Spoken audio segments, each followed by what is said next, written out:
Sekarang hard tes, sunat. Beli CT scan harusnya merek Jerman. Nah, beli KW3. Begitu ke masuk CT scan salah analisa. Betul. Orang operasi atau mati kan halah.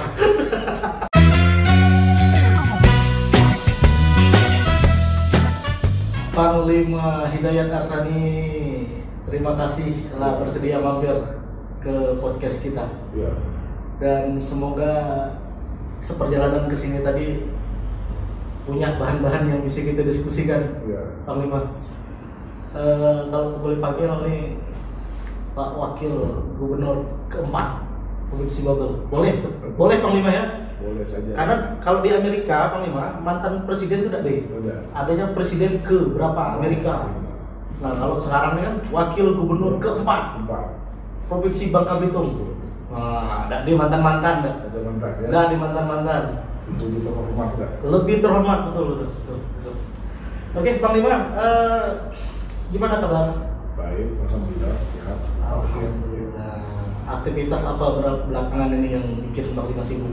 Ya, memang basis kita ini kan basis kesibukan kita itu memang lebih di bidang ekonomi. Bagaimana kita untuk meningkatkan pengangguran yang di Bogor ini kan bisa bekerja. Oke, lowongan pekerjaan lah, ya. Buka lah udang, buka lah kebun aren, buka lah perikanan. Ya, kita buka pabrik-pabrik kecil-kecil. Iya.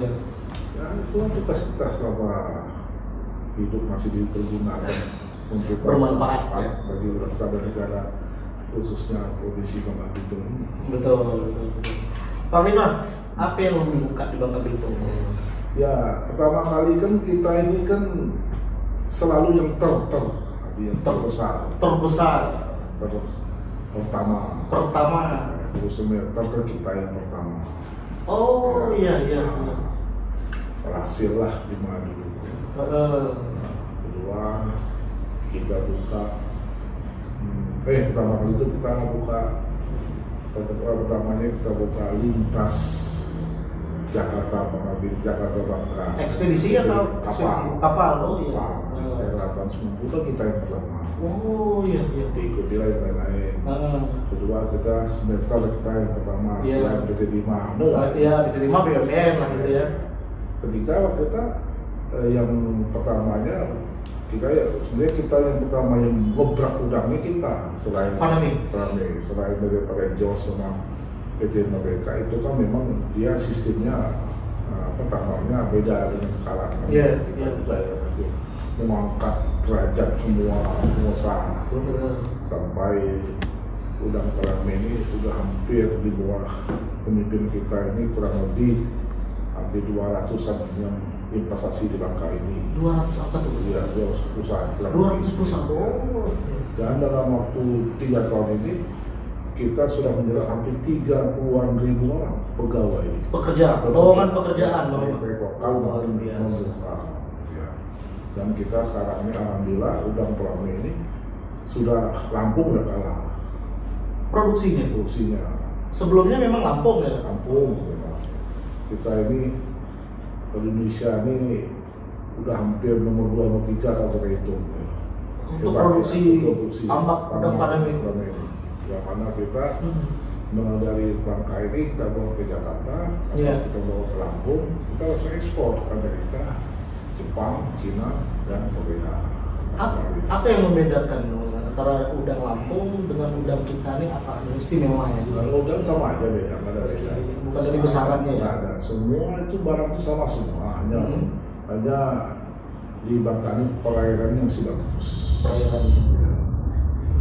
Alhamdulillah kita sudah melaksanakan bahwa teman udang di Bangka Belitung ini sudah bisa berkontribusi untuk ekspor membantu Indonesia, yang mana selama ini kan dipegang India, Thailand, beberapa negara ya. Kita Ecuador ya, kita umur 5 kan. Oh iya. Kita dengan dibantu Bangka Belitung ini mudah-mudahan tahun depan bisa ke angka 3. Ke angka 3 targetnya. Iya. Berarti benar nih, Panglima ini memang panglima di segala medan. Iya.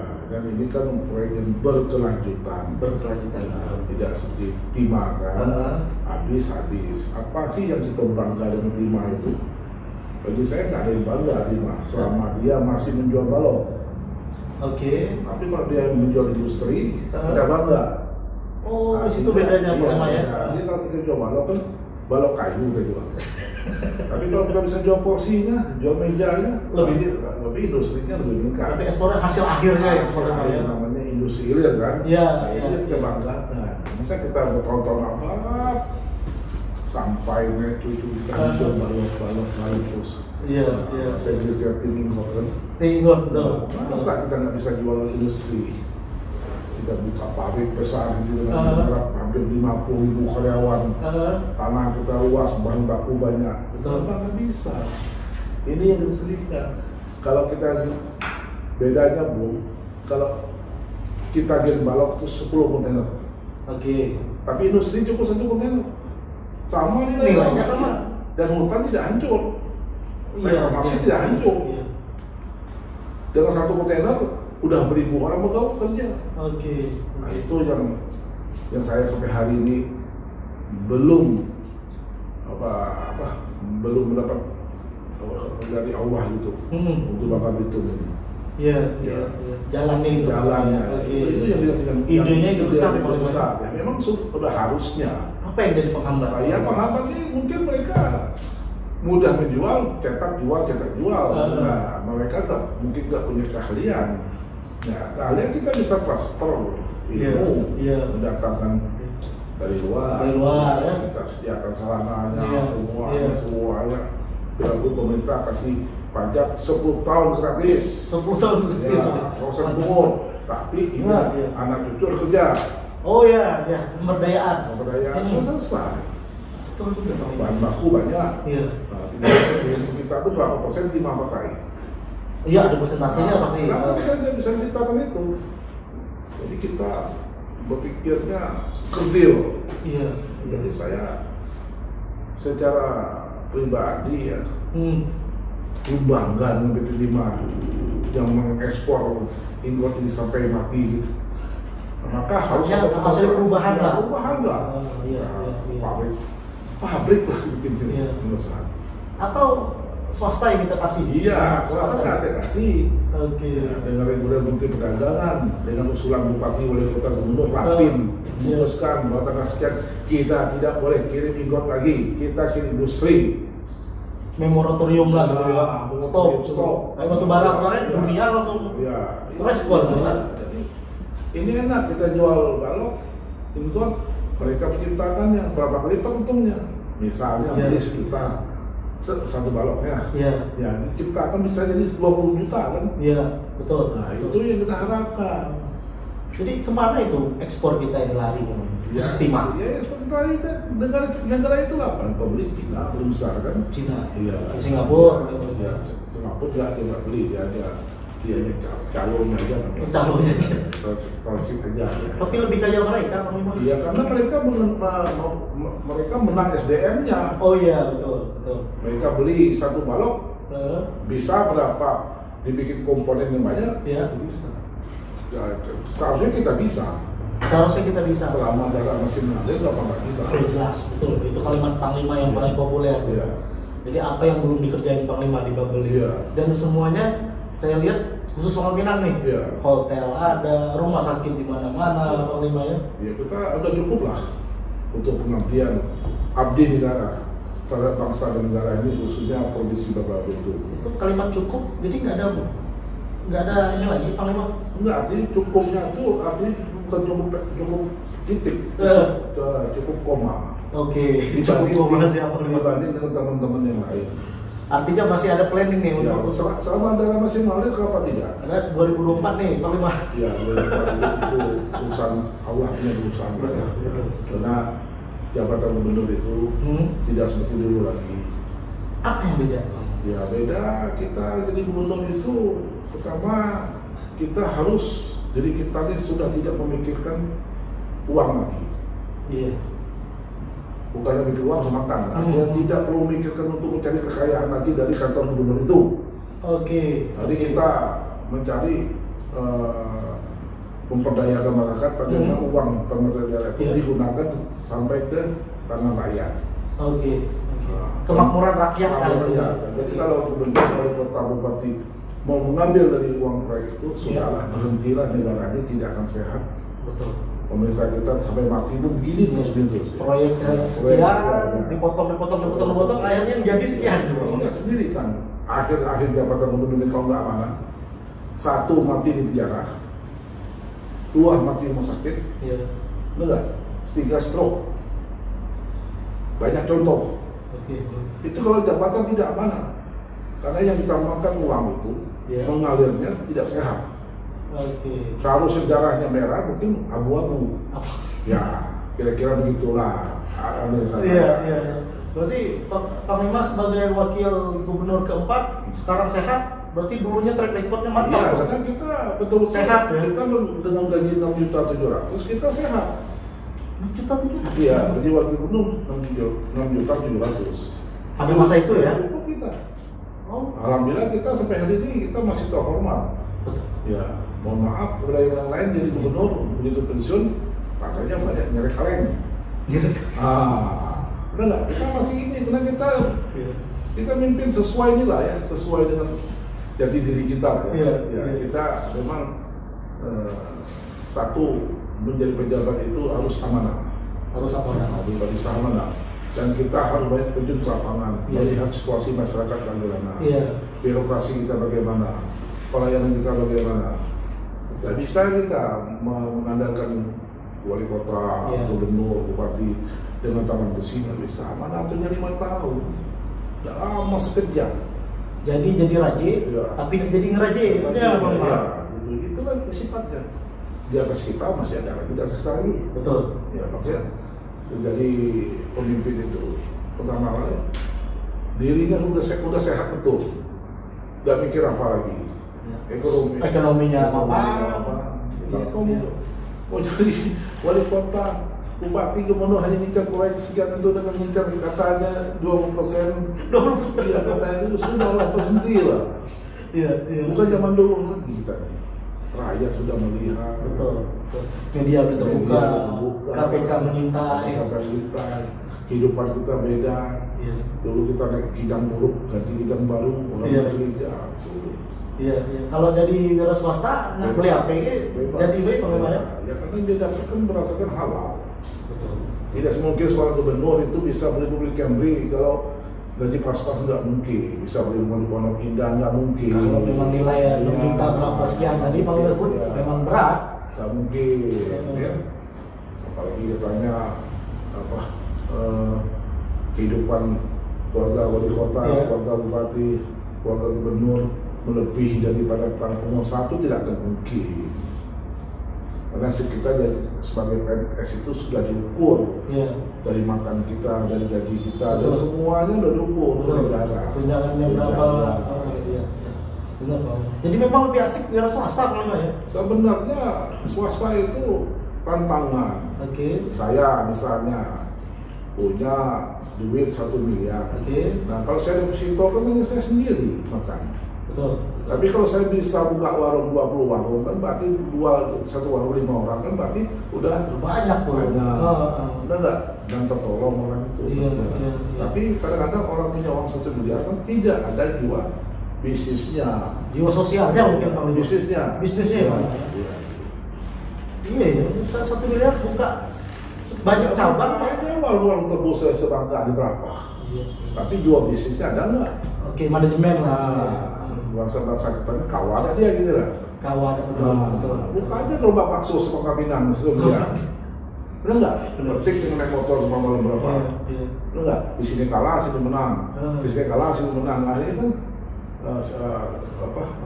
bisnis subsidi silang. Kalau bakso memang belum ada yang merek kayak satunya mie Panglima. Nah bakso kesempatan betul. Jadi kita memang bangsa ini kan pertumbuhan 7, sekian hebat. Tapi uang di Bangka tidak ada begitu banyaknya. Tapi dealer melaporkan data-data tertinggi nih pembelian saham mobil. Apapun habis. Kalau motor, tapi duit di bank tidak ada. Uang itu banyak di Jakarta semua. Dua pasangan. Jadi di sini nih kalau 1% mungkin uang gaji karyawan, uang beli motor tadi ada, tapi yang lainnya harus disimpan di Bank Jakarta. Bank Jakarta. Ya, maka pertumbuhan ekonomi sangat terganggu. Oke. Contohnya kalau kita mau pinjam di bank, ya kan sulit di sini. Betul, Bang. Ya, tapi aksesnya akses sulit ya. Kalau Jakarta kan mudah. Itu PR 2024 nanti siapa gubernurnya, wali kotanya. Saya himbau ke masyarakat berhati-hatilah depannya. Jadi bangsa dan negara cucu kita kan. Betul. Ya, carilah pemimpin yang amanah, yang jujur, yang mencintai rakyatnya. Itu yang kita cari. Kenapa masyarakat sekarang lebih mau nanam sawit? Iya, sawit kan lebih menggiurkan. Ya, sawit kan sebenarnya hitungan aren dengan sawit itu cukup 1 hektar aren, 1 hektar sawit bandingkan 1 batang aren. 1 batang. Kalau sekarang airnya 25 liter sehari. Nah, kali 30 berapa?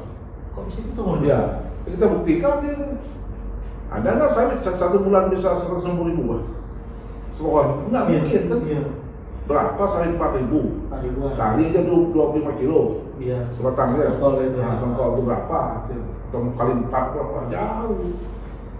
Jadi bandingannya satu Allah itu sudah menciptakan aren itu hidup di bumi ini kepada umatnya, hambanya, baik agama lain pun. Kenapa kita tidak mengevaluasikan sekian puluh tahun abad ini bahwa aren ini adalah proyek yang tumbuhan yang berkelanjutan yang berkuasa ekspor? Kenapa?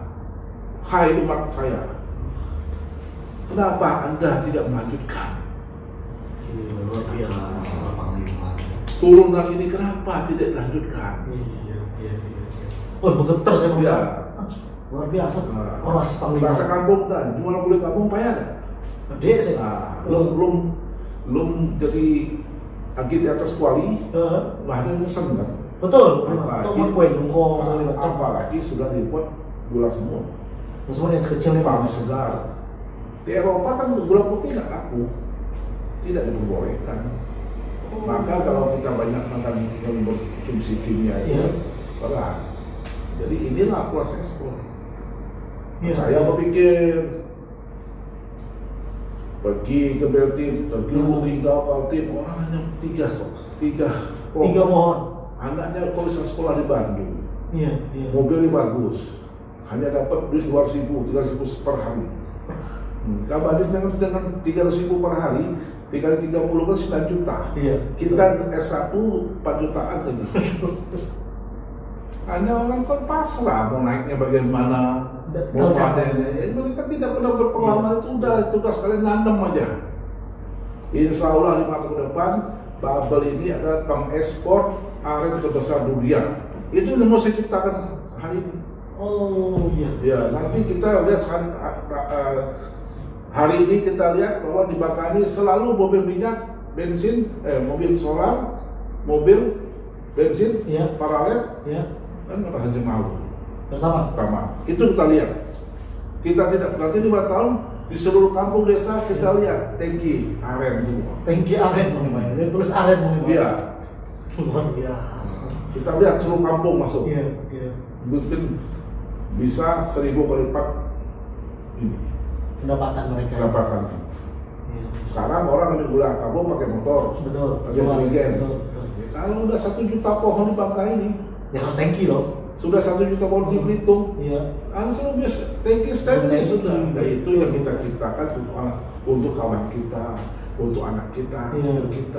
Jadi saya yang dipanggil orang sebagai Panglima besar Sani bermanfaat bagi bangsa dan negara ini. Jelas, betul. Bukan untuk merusak negeri ini. Yang orang tahu Panglima merusak ya, padahal membangun. Betul. Udah bangun negeri ini. Karena sebaik-baik kita juga masih ada orang yang nggak suka sama kita. Kan? Jelas. Apalagi sekelas Panglima. Itu namanya kehidupan sehari-hari. Tapi Panglima memang harus banyak musuhnya Panglima. Yang namanya Panglima itu. Ya musuh yang baik lah. Musuh yang baik. Jadi kedepannya memang aren ini saya harus fokus. Oke. Nah, kita satu hari lagi kelangkaan minyak goreng. Nah, itu gimana? Kita nih banyak sawit, Bang. Tapi kita cari minyak goreng pun sulit, gimana tuh, Bang? Masa seorang gubernur, bupati, wali kota tidak dengan acara gini, yuk kita duduk bersama. Bagaimana rakyat ini? Jangan sampai antri. Memang ini namanya ini adalah musibah nasional. Musibah. Iya, tapi saya tanya dengan teman saya yang punya minyak goreng, kebutuhan cukup. Artinya supply itu cukup. Tapi kalau kau beli sampai 10 kali tidak cukup. Iya. Panik berarti ya? Panik dan nimbun. Nah, maka jangan dikit-dikit masalah ini Pak Kapolda yang menjadi masalah. Kasihan. Padahal masalahnya cukup, plus RT RW cukup. Gimana itu maksudnya? Ya maksudnya kalau sudah panik ini, ujung-ujung pada kepolisian, Pak Kapolda, Pak Kapolres, sidang. Karena mereka kan hanya pengamanan. Jangan menyusahkan, maksud saya, jangan disusahkan. Lu bupati kerjain bener dong. Lu wali kota kerjain bener dong. Lu gubernur kerjain bener dong. Kumpulkan semua RT RW.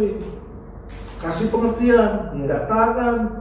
Satu rumah, sementara kita pakai 5, pakai 2 dulu. 2 liter dulu, jangan dengan tarik ini ada 50 bungkus. Minyak goreng ini kelasnya bukan ke presiden, bukan menteri, itu RT RW. Cukup didatakan. Penjual kue, penjual makanan, berapa perlunya per hari? Jangan kau suruh antri. Kalau jemput di pabrik itu, di agen distributor, jemput ini loh, desa tempat RT kami butuh sekian. Tapi ini kan kesian sama Pak Kapolda, Pak Kapolres, sidang. Kalau ada yang nimbun, itu tugas Pak Kapolres, tugas Pak Kapolda. Setuju nggak Panglima yang nimbun tangkap? Tangkap lah, tapi tangkap jangan diberi suatu kekejaman, dibina dulu. Dibina dulu. Panglima baik hati. Lain kali nggak boleh lagi. Karena barang ini yuk kita sebarkan. Dijual seperti biasa. Jangan ada numpuk lagi. Beli 14.000, jual 40.000. Ini kan makanya ini tugas intelijen RT RW. RT RW perlu intelijen. Karena mereka sudah digaji oleh negara. Betul. Jangan hanya ngurus pilkada, ngurus sogok menyogok, mau pilkadanya, itu tugas RW itu adalah perpanjang tangan para pemerintah. Tapi kasihan mereka biasanya dirapel 3 bulan. Inilah yang sebenarnya sekarang kan tidak masuk akal dari RTW itu diapel, tidak masuk akal. Tidak masuk akal. Korban kan satu proyek yang tidak dibangun. Betul tidak? Ada 5 proyek misalnya, 5 proyek misalnya. Nah, satu mereka korbankan untuk mereka, lebih duit jadi RTW ini. Harusnya. Tapi kan kalian korbankan, wali kota, bupati, gubernur itu tidak dapat duit komisi. Ini katanya begitu. Katanya. Nah, bukan kita dulu. Bukan kata Panglima ya. Katanya. Ya, dia itu, benar analisanya. Benar nggak? Kali misalnya mereka 1 T misalnya, gaji RTW berapa? Hanya 100 apa? Kira-kira taruhlah 1 juta lah, seluruh taruhlah 1 miliar misalnya. Ada proyek puskesmas yang kira-kira bagus, jangan direhab. Pergunakan baru itu dulu. Tapi kalau tentang si RT RW kan tidak banyak dipotong. Berarti dia kemotong gaji RT RW kira-kira 500, kemotong gaji 3.000 pas enggak, benar tidak? Parah. Tapi kalau puskesmas bisa kan kemotong 10%, 20%. Protes ya mereka. Maka aku bilang, hai wali kota, hai pemimpin, hai gubernur, bupati, kalau kau menjadi pemimpin daerah itu, 1, kau tidak boleh makan uang kapas. Uang kapas? Uang rumah sakit kan mau makan. Alkes jangan kau sunat-sunat, beli yang bagus, beli bagus. Iya, betul. Kedua, kau jangan makan bangku, jangan makan papan. Apalagi itu uang sekolah, pendidikan. Pendidikan jangan kau potong-potong. Jangan dikorupsi. Jangan dipotong. Ketiga, kau jangan makan aspal. Selesai dunia akhirat kau hidup. Mati pun tidak masuk rumah sakit, tidak stroke, tidak penjara. Umur sempit, Pak. Sempit. Nah kalau aspal mau makan, buktinya kita sendiri jalan kita nih, tampil. Tiga itu aja lah, insya Allah kita akan menuju jalan Sirotol Mustaqim. Ya. Sekarang tes kasunat, beli CT scan harusnya merek Jerman, beli KW3. Begitu masuk CT scan salah analisa. Betul. Orang dioperasi atau mati, kan halah. Pendidikan, guru-guru, kau sunat bukunya, kau sunat apa semua anggarannya, akhirnya apa? Bocor, rubuh. Ketiga aspal, kau bikin jantung tuh, hebatnya.